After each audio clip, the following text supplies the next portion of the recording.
اهلا بيكم في مطبخ الساعات. النهارده هنعمل تورته التيراميسو بطريقه سهله وجديده، والمقادير في اخر الفيديو. اول حاجه عندنا نسكافيه، هناخد منه معلقتين كبار ونحطهم في كوب ميه مغليه مع معلقه سكر ونقلبهم كويس ونسيبهم يبردوا شويه. وبعد كده عندنا بسكويت اصابع الست، هنحطه في صينيه قابله للفتح بشكل دائري بالشكل ده بدون ما نحطه في النسكافيه نهائي. وبعد كده هنجيب بسكويت اصابع الست ونبتدي نحطه في النسكافيه اللي احنا عاملينه ونحطه في النص من تحت بالشكل ده.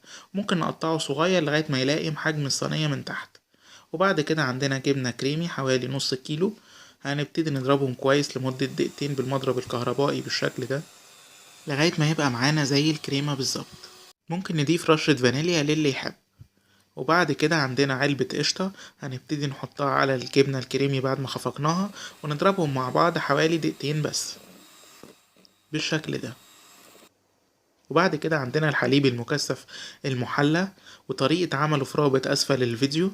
هنبتدي نضيفه على الكريمة ونبتدي نضربهم مع بعض لمدة دقيقتين برضو. وبعد كده عندنا جيلاتين، وطريقة عمل الجيلاتين الصحيحة هتلاقوها في رابط أسفل الفيديو ده. هنبتدي نضيف الجيلاتين على الكريمة بتاعتنا ونبتدي نضربهم مع بعض لمدة 3 دقايق بالمضرب الكهربائي بالشكل ده. وبعد كده هنجيب الكريمة اللي احنا عملناها ونقسمها اتنين، هنحط في نص منهم شوكولاتة نوتيلا أو أي شوكولاتة قابلة للدهن، واللي يحب اللون أغمق شوية هنضيف كاكاو باودر محلى. وبعد كده هنجيب التيراميسو ونحط عليه الكريمة البيضة اللي احنا عملناها، وممكن نرش من فوق كاكاو باودر للي يحب. وبعد كده نحط طبقة تاني من البسكويت أصابع الست، هنحطه الأول في النسكافيه اللي احنا عملناه الخليط اللي في الأول، وبعد كده نحط الطبقة التانية بالشكل ده.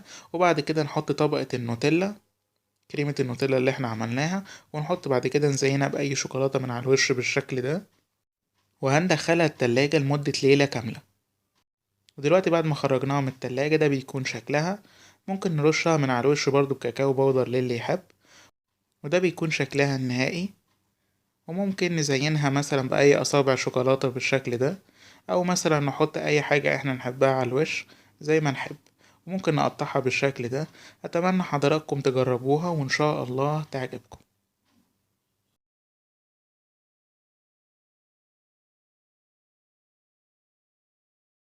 بتمنى الفيديو يكون عجب حضراتكم، ولو عجبكم ما تنسوش لايك على الفيديو واشتراك في القناة. وممكن تتابعونا على مواقع التواصل موجودة أمام حضراتكم. وإلى اللقاء إن شاء الله في فيديوهات جديدة على مطبخ السعادة.